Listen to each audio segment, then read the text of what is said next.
দর্শক, আমরা ভূমিকা সাধারণত দীর্ঘায়িত করি না। শুরুতে অনুরোধ করি আমাদের আলোচনা বস্তুনিষ্ঠ এবং আপনার সাথে যদি মিলে চ্যানেল সাবস্ক্রাইব করে আমাদের সাথে যুক্ত থাকতে পারেন। কোন ভারতের মুসলমানরা আমাদের পক্ষে ছিল না, আর তো বলতেছেন আমরা মিডিল ইস্টের কোন মুসলমান আমাদের পক্ষে থাকে নাই, কারণ তারা এটাকে হিন্দু মুসলমান যুদ্ধ মনে করে। আরে ভাই, আমি পোস্ট দিয়েছিলাম ফেসবুকে, তখন 22 বা 23 সাল, আসামের এক মুসলমান বাংলাদেশি মুসলমানরা বলতেছে কি জানেন আপনি, তোমরা শেখ হাসিনা মেরে ফেলো না কেন, এটা বলেছে আমার সামনে। আমি কি বললেন আপনি? আমি প্রথমে ভাবছি বাংলাদেশি, বললাম বাড়ি কে, আসাম।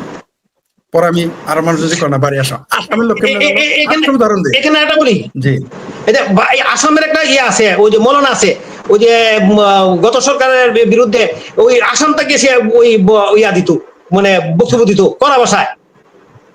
আসাম কলকাতা সব জায়গায় দিত, আমি নাম নিতে চাই না, ওদের নাম নিয়ে বাড়াইতেছে না, এলে নাম বলে মার্কেট করে, মার্কেটিং নাম বললেন না। শোনেন, আচ্ছা আসামের মুসলমান, আচ্ছা ওটা বাদ দেন, রোহিঙ্গা আছে না 12 লক্ষ, এই রোহিঙ্গা আমার সামনে, রোহিঙ্গা বাংলাদেশের রোহিঙ্গা কি বলছে জানেন? এরা কোনোদিন শেখ হাসিনার, এরা কোনোদিন কালাতে এরা গালি দেয় না, এরা কোনোদিন এর সাথে গালি দেয় না, এরা কোনোদিন, এই রোহিঙ্গারা কোনোদিন তারেক রহমানের গালি দেয় না। আচ্ছা এরা শেখ হাসিনা গালি দেয় কেন? কি কারণ? ওদের কে বুঝাইলো শেখ হাসিনা খারাপ? কে জানাইলো? ভারতের মসজিদে মসজিদে জানাবে, সবাই বলবো শেখ হাসিনা খারাপ। কেমনে জানলো এটা? শেখ হাসিনা তো খারাপ কেমনে হইলো? একবার তো বললো না যে পাকিস্তানের মুরির খারাপ, গোলাম আজম 30 লাখ কথা, এটা তো বলে না। আসাম কলকাতার মুসলমান বলে সাইদিরে মেরে ফেলছে, মৌলানা মেরে ফেলছে আওয়ামী লীগ, শেখ হাসিনা মৌলবী মেরে ফেলছে, মুসলমানরা জানে। কিন্তু এই মৌলবী যে হাজার হাজার মানুষ মারছে এটা আর বলে না। এই বাংলাদেশে যে প্রত্যেকদিন মাদ্রাসাগুলোতে বলৎকার হয়, এটা নিয়ে কেউ কথা বলে, এটা জানলো কেমনে? রোহিঙ্গাদের কাছে শেখ হাসিনা খারাপ কারা বানাইলো, অথচ এই রোহিঙ্গাদের খাবার দিতে গিয়ে যুবলীগের ছেলে মারা গেছে রোহিঙ্গাদের হাতে। এই রোহিঙ্গাদের খাবার দিয়ে, এই রোহিঙ্গাদের আশ্রয় দিয়ে শেখ হাসিনা বিপদে পড়েছে।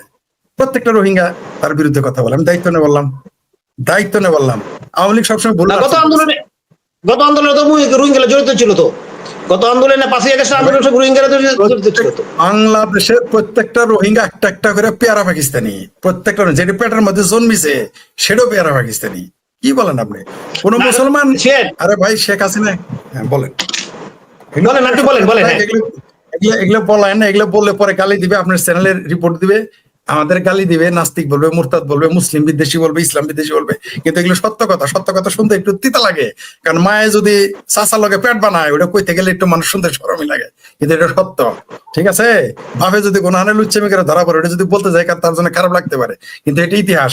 বাংলাদেশের মুক্তি, সেই কারণেই বাংলাদেশে এত স্বাধীনতা বিরোধী, সেই কারণে বাংলাদেশে এত আজকে বিরোধী দল যাইতে পারছে। এই বাংলাদেশের বিরোধী দল ক্ষমতায় গেছে, জামাত গেছে, যে এর জন্য কারা দেয়? এই বাংলাদেশের মানুষ দেয়। আমার তো এখন সন্দেহ হয় যে 71 সালে কি আসলেই মানুষজন মুক্তিযুদ্ধ চাইছিল, নাকি বঙ্গবন্ধু একটা না চাওয়া জাতিকে স্বাধীনতা এনে দিয়েছেন? আমার মাঝে মাঝে এটা একটা গবেষণা করা উচিত, আসলে এই দেশে মানুষ মুক্তিযুদ্ধ চেয়েছিল কিনা। তাহলে এত পেয়ারা পাকিস্তানি কোথা থেকে এলো? আওয়ামী লীগ নাম শুনলে তাদের গায়ে জ্বর আসে, বঙ্গবন্ধুর নাম শুনলে তাদের গায়ে জ্বর আসে, কিন্তু 30 লক্ষ হত্যাকারীদের সহকারী তাদের নাম শুনলে তাদের চুমা খায়, তাদের আরো চুমা খাইতে যায়, তাদের হাত ধরলে বেহেশতে চলে যায়। বাংলাদেশের একটা মাদ্রাসা বলেন যেখানে মুক্তিযুদ্ধের পক্ষে কথা বলছে? কোনোদিনই বলে নেই, বরং সব মাদ্রাসায় মুক্তিযুদ্ধ বিরোধী ছিল। সেখানে পাক বাহিনী, আমাদের এলাকায় আলিয়া মাদ্রাসা পাক বাহিনীর ক্যাম্প ছিল, আমাদের এলাকায় সব মৌলবী মুক্তিযুদ্ধের বিরুদ্ধে, একটা মৌলবী আপনার পাবেন না, নট এ সিঙ্গেল। ওলামা লীগ আছে না বাংলাদেশে, আওয়ামী লীগের সাথে একটা যোগ দিয়েছে ওলাবিলাই লীগ, যারা আমি নাম দিয়েছিলাম। অদ্ভুত ব্যাপার, আওয়ামী লীগের সরকার পতনের আগে এটাকে সেটা আওয়ামী লীগের অঙ্গ সংগঠন হিসেবে স্বীকৃতি দিয়েছে ওলাবিলাই লীগ। ওলামা লীগ যারা করে তারা এখন কোথায়? কোথায় এত বড় বড় মৌলবী? তখন না দেখেছি কই, এখন তো তারা আসে না। এই ওলাবিলাই লীগ, এই যেটাকে ওলামা লীগ আর কি, সে ওলামা লীগের একটা দেখেন তো ভিতরে ভিতরে তারা কি চায়, তাদের দিকে 5 মিনিট একটু আলাদা হয়ে কথা বলেন তো। আরে ভাই, আমি আওয়ামী লীগের অফিসের সামনে, যে আওয়ামী লীগের অফিসের সামনে দোকান বসাইছে আওয়ামী লীগের লোকের সহযোগিতা নিয়ে, একটু যা মিষ্টি মিষ্টি কথা বলি, দেখি যে আওয়ামী লীগের বিরুদ্ধে কথা কয়, আওয়ামী লীগ ক্ষমতায়। আরে ভাই, এগুলো তো আমি নিজের চোখে দেখেছি, দায়িত্ব নিয়ে বললাম তো রে ভাই। এটা সেই বাংলাদেশ, যেই বাংলাদেশে মুক্তিযুদ্ধের বই গাড়ি নিয়ে কোথাও যায় দাঁড়াতে যাইতো না আওয়ামী লীগ আমলে। এগুলো কোথায় আসলো, পয়দা হইলো কিভাবে? এগুলো গবেষণা করতে হবে। এই দেশে যারা গবেষক আছেন তাদের নতুন করে গবেষণা করতে হবে, কেন বাংলাদেশের মানুষ মুক্তিযুদ্ধ বিরোধী চেতনা উদ্বুদ্ধ হলো, কি কারণে? কারণ মুসলমানরা আসলে, বাংলাদেশের মুসলমানরা মানসিকভাবে 47-এর চেতনার অধিকারী। তার জন্য শেখ হাসিনা তাদের কাছে খুব খারাপ, 560টা মসজিদ বানানোর পরেও। শেখ হাসিনা 560টা মসজিদ বানানোর পরেও তারা জাহান্নামী বানায় ফেলে। দেখবেন ফেসবুকে রিল বানায়, শেখ হাসিনার জাহান্নামে বানায় দেয় সব। শুধু এটা না, আরে ভাই কোথাকার কোন উত্তর কোরিয়া ক্লিন শেভ এক ফলোয়ার, এক ইউটিউবার আছে, ফেসবুকের আছে, সে শেখ হাসিনার ছবিতে শেখ হাসিনা জান্নায় পাঠায় দেয়। আচ্ছা, উত্তর কোরিয়ার মুসলমান কিভাবে জানলো শেখ হাসিনা খারাপ? খালেদা জিয়ারা কেন দুচোখে পাঠায় না? এর সাথে কেন দুচোখে পাঠায় না? কেন তারেক রহমানের দুচোখে পাঠায় না? দুচোখে খালি শেখ হাসিনা পাঠায়। ডালমে কুস্ত কালা হয়। এই দেশের যারা মুসলমান মনে মগজে মননে, এই দেশের না শুধু ভারতের মুসলমান এই দেশের স্বাধীনতা চায় নাই। এটা অপ্রিয় সত্য কথা। এই সত্য কথা বলি বলে আমার ফলোয়ার কম, আমার গালি গালার সঙ্গে কিছু করার নেই। আমি শেখ ফরিদ, আমি যাকে পীর মানি মানসিক ভাবে, সেটা ডক্টর উমার সমালোচক ছিলেন, আমিও সমালোচক।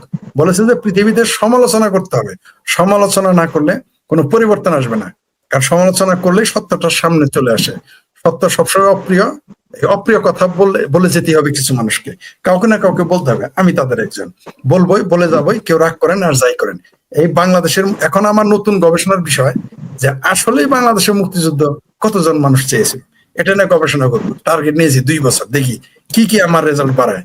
আমি জানি না এটা মানে আমি যা কামনা করতেছি তার চেয়ে ভয়ঙ্কর রেজাল্ট আসে কিনা। তবে কেউ আমাকে বলেছিলেন, এমনকি বামপন্থী লোকেরা বলেছিলেন যে এই দেশে কিন্তু আসলে মুক্তিযুদ্ধ বেশি মানুষ চায় নাই, ভেতরে ভেতরে সব পাকিস্তানের পক্ষে ছিল, ওই মুহূর্তে জোশে চলে গেছিল। এটা বোধহয় কিঞ্চিত হলেও সত্য। তা না হলে কিভাবে জামাত বিরোধী দলে থাকে, কিভাবে পৃথিবীর কোন দেশের স্বাধীনতা বিরোধীদের জায়গা দেওয়া হয়নি, এই দেশে কেন দিল, কারা দিল, কি কারণে দিল, এটা আমাদের ভাবতে হবে। মুক্তিযোদ্ধা মেজর আখতারুজ্জামান কিভাবে বিএনপির চেয়ারপারসন উপদেষ্টা কিভাবে জামাতে যোগ দেয়, কর্নেল অলি কিভাবে ওই দিকে যায়, কিভাবে বীর বিক্রম উপাধি পাওয়া ব্যক্তিটি এখন স্পিকার, সেইখানে জামাতের স্বাধীনতা বিরোধীর শোক প্রস্তাবনে দালমে কুচকালা হয়। এই দেশে যারা মুক্তিযুদ্ধ গিয়েছে তাদের ব্যাপারে আমার যথেষ্ট সন্দেহ আছে। আর আমার যেটা এক্সপিরিয়েন্স, কিছু কিছু মানুষকে আমি জিজ্ঞেস করতাম মুক্তিযোদ্ধাদের, যখনই মৌলবীদের কথা বলতাম চুপ হয়ে যেত, তারা একটু বলতে চাইতো না। তার মানে দালমে কুচকালা হয়। এই দেশে শেখ হাসিনা 560টা মসজিদ বানানোর পরেও শেখ হাসিনা দুজকে চলে গেল, আর সাইদি জান্নাতে গিয়ে 72 হরণে পড়ে আছে। এই দেশের মানুষের আপনি কি বলেন? এটা গবেষণা করতে হবে, আর গবেষণা করতে সুবিধা দরকার, পৃষ্ঠপোষকতা দরকার, সেগুলো আমাদের কাছে নাই, নইলে আমরা গবেষণা করি। ধন্যবাদ, অনেক কথা আজকে বলে ফেললাম। ভালো থাকবেন সবাই, প্রিয় দর্শক। জি জি, ফরিদ ভাই, রফিক ভাই, আমরাও লাইভটা শেষ করব। কথা বলছিলেন এই কারণে একটু ধৈর্য সহকারে আমিও শুনছিলাম। মাসুদ ভাই আসছেন, সময় দিয়েছেন। আপনাকে একজন বারবার লিংক চাচ্ছে, এটা আপনি খেয়াল করছেন কি না? ওই লোকটার সাথে একটু আপনার না, লিংক চাচ্ছে তো আমি এই মুহূর্তে ওনাকে তো লিংক দিতে পারবো না। ওনাকে বলে দেন আপনি কি। জি, উনি ফেসবুক পেজে, আমাদের ফেসবুক পেজে আমাদের সাথে যোগাযোগ করবেন, তাহলে পরবর্তী কোনো পর্বে ওনাকে আমরা ডাকবো যদি আমরা মনে করি। জি, রফিক ভাই, ফরিদ ভাই, আপনাদের প্রতি কৃতজ্ঞ, এবং অনেক দর্শক যারা এতক্ষণ আমাদেরকে দেখছিলেন, আপনাদের প্রতি অনেক প্রীতি ও ভালোবাসা। দর্শক, দেখা হবে পরবর্তী লাইভে। সে পর্যন্ত সবাই ভালো থাকুন, সুস্থ থাকুন এবং নিরাপদে থাকুন।